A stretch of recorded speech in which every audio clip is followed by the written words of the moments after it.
Седница на економско-социјалниот совет до крајот на март ке нема, но минималната плата ќе изнесува 24.400 денари.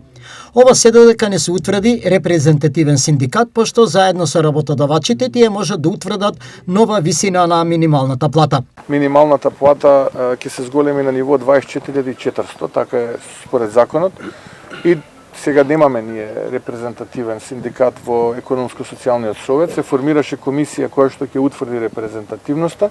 Се надевам дека наскоро тој што ќе биде или тие што ќе бидат репрезентативни представници на работниците, заедно со работодавачите, ќе постигнат консензус. Ние рековме, тој консензус што тие ќе го постигнат, ние ќе го почитуваме како. Значи од април ќе се исплаќа моној минималец што е законски.